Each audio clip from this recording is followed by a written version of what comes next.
putusan MK. Putusan MK. Kita tanya soal putusan MK itu apakah ada konflik kepentingan? Secara mayoritas mengatakan ada. Tapi mengatakan tidak ada konflik kepentingan juga lumayan banyak. Tetapi kalau melihat angkanya, persentasenya lebih banyak yang menjawab ada konflik kepentingan. Tapi ketika kita dalami lagi, kita lakukan cross tabulasi, ini menarik temuannya. Rupanya baik yang mengatakan ada konflik kepentingan ataupun tidak ada konflik kepentingan, dua-duanya memilih pasangan Prabowo Gibran. Sesaat lagi Anda akan saksikan Senopati Talk.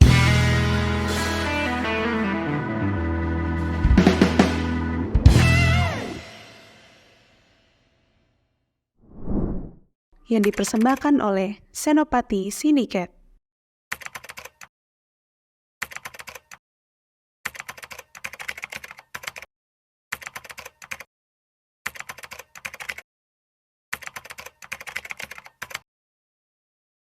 Saya sedang bersama dengan Bung Ali Rifan ya, Direktur Eksekutif Lembaga Survei Arus Survei Indonesia, disingkat ASI.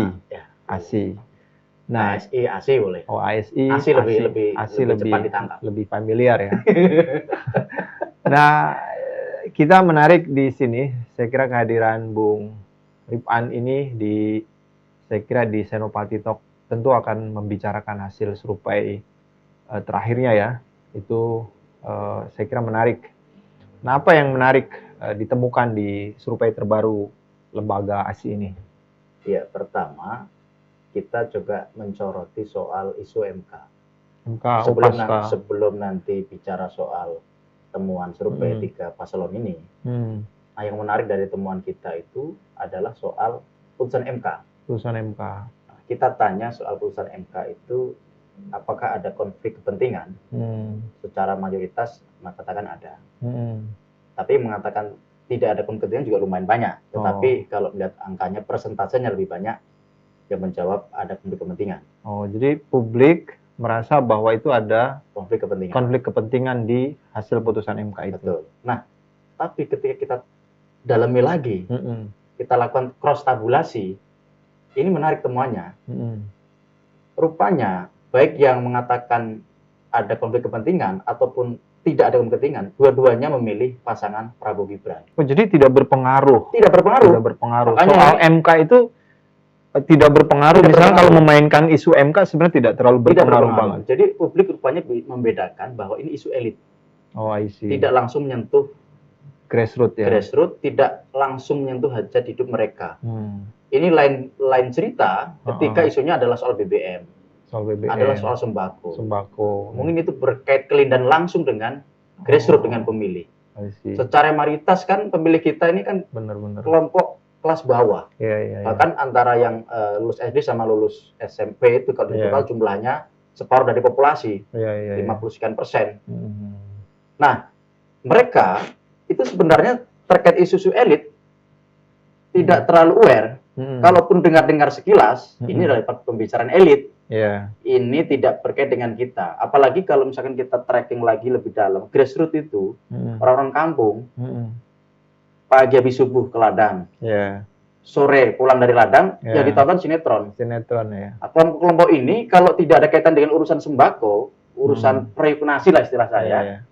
Isu di perkotaan, isu di elit seperti apa, tidak berpengaruh pada mereka. Dan ini jumlahnya banyak. Dan ini jumlahnya mayoritas. The majority itu adalah kelompok itu. Iya kan, kita seperti kayak kita misalkan ya nonton di media sosial khususnya kan sepertinya tuh ramai banget tentang bahwa MK ini keputusan MK ini akan berimplikasi berat sekali untuk pasangan Prabowo Gibran ini kan. Iya. Tapi ternyata fakta surveinya sebenarnya nggak begitu ya. Pangsa pasar isu MK ini ketika diglorifikasi adalah 12%. Tapi 12% ya, para sarjana ini, itu juga kalau di zoom dicek yang paling kritis itu di bawah 3%. Oh, itu. Jadi pangsa pasar sangat rendah. Nggak, apa sebenarnya yang terjadi ketika kita melihat hasil data itu? Oke, tadi bahwa tidak sinkronnya antara ini karena isu elit saja misalkan. Itu terkait dengan pendidikan, apakah semakin orang punya pendidikan tinggi itu semakin kritis sehingga persoalan-persoalan kayak kasus MK itu menjadi ya karena ada kaitan dengan pendidikan misalkan. Iya. Dalam konteks Pilpres, kalau putusan MK dijadikan sebagai strategi untuk mendelegitimasi lawan, menurut saya relatif kurang tepat. Kenapa? Buat strategi itu harus dicek dulu targetnya. Kalau target pasarnya adalah pemilih secara mayoritas, isu ini rupanya tidak begitu related, tidak berkait kelindan langsung dengan pemilih grassroots. Itu yang menyebabkan misalnya kenapa temuan kita itu ada kecenderungan justru posisi Ganjar Mahfud itu cenderung stagnan. Nah, dua capres-capres lainnya cenderung naik. Oke, sebelum ngomong ke situ, nah kira-kira isu apa yang kemarin disurvei itu selain MK itu apa? Sebenarnya kayak di kita, teman kita, yang paling diharapkan publik atau isu pokok adalah persoalan lapangan pekerjaan dan harga kebutuhan pokok. Oh, itu penting banget ya di. Kalau di zoom lagi, kalau Gen Z itu persoalan lapangan pekerjaan. Lapangan pekerjaan. Kalau Gen milenial, Gen X dan seterusnya itu adalah isu soal harga kebutuhan pokok. Itu jumlahnya signifikan. Signifikan ya? Jumlahnya. Oke. Artinya kalau misalkan mau menarik simpati pemilih secara mayoritas di Indonesia, dua isu itu harus digarap begitu. Oh, itu seperti apa turunannya, seperti apa ketika penetrasi ke Gen Z, Gen milenial dan seterusnya itu beda-beda pasti. Tapi saya kira di tiga paslon itu belum ada yang garap apa isu-isu itu yang apa? Sebenarnya sudah ada yang garap. Cuman saya melihat masih abstrak. Nah, publik kita itu butuh sesuatu yang konkret, yang langsung terlintas, langsung bisa ditangkap. Karena tetap kalau kita dalam strategi campaign itu harus memperhatikan, kalau di kita kan selalu 3 grafi. Pertama adalah geografi, kita cek geografinya dulu, demografinya dan psikografinya. Nah, kalau target pasar pemilihnya adalah Gen Z, strategi delivery-nya tentu berbeda dengan Gen baby boomers begitu, atau Gen X. Nah, semua itu harus diturunkan sesuai dengan makomnya.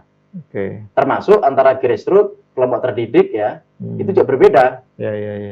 Kalau isu-isu yang terlalu elit, apalagi kasus hukum begitu, atau urusan hukum lah, polemik soal putusan MK, dideliver ke grassroots, yang tadi saya sampaikan aktivitas daily aktivitinya adalah pagi ke ladang, sore ke ladang, dan malam nonton sinetron, itu nggak masuk. Nggak masuk ya. Tapi kalau isu bahwa Bapak akan dapat bantuan sekian, bahwa Bapak nanti akan merubah nasib Bapak, dan seterusnya, nah itu masuk. Itu masuk ya. Jadi oke, menarik ya. Ini saya kira ternyata tidak terlalu terhubung ya, berhubungan atau bisa menjadi variabel yang mempengaruhi tentang elektoral, tentang yang kita rame sekali soal keputusan MK yang serem sekali kelihatan ya kalau kita baca-baca di media sosial tentang dinasti politik dan lain sebagainya. Selain Mahkamah Konstitusi kasus ya pasca keputusan MK, kemudian isu-isu bahan pokok apalagi yang ASI lihat ya di survei terbarunya ini? Masih isunya masih isu klasik soal pendidikan. Itu juga salah satu atensi dari Gen Z dan Gen milenial, karena mereka kan sebagian kan masih proses belajar ya. Tetapi kalau warga atau masyarakat dengan usia di atas 45 tahun atau 50 tahun ke atas itu pasti sembako. Iya, sembako, lapangan kerja yang tadi. Nah, sampai juga pada tahap bahwa prosentasi kan, yang kemungkinan kalau Pilpres digelar hari ini, sampai ada pertanyaan begitu juga. Itu sudah diumumkan oleh ASI juga. Kan sudah ada beberapa yang saya kira lembaga-lembaga survei yang lain ya. Kalau ada seorang pollster ya, pimpinan lembaga survei atau peneliti di lembaga survei, memberikan vonis siapa pemenangnya, berarti dia bukan peneliti. Dia seorang peneliti itu adalah proyeksi, kecenderungan, predictable begitu ya. Jadi kalau dia sudah memvonis ini pemenangnya, berarti dia bukan peneliti. Peramal. Tapi kan ada prediksi lah, kayak tracking kan sudah ini, terus beberapa hasil survei saya kira ada 3 potensi. Nah, makanya kalimatnya itu potensi, bukan pasti. Iya. Nah, seorang peneliti politik ya, itu hanya bisa memberikan kalimatnya itu potensi menang. Iya. potensi 1 putaran, potensi 2 putaran, begitu kalimatnya. Ya. Oke. Kalau sudah pasti, nah itu sudah keluar dari jalur seorang seorang peneliti ya. Ya meramalkan juga sih sebenarnya kan. Itu jangan potensi memungkinkan. Nah,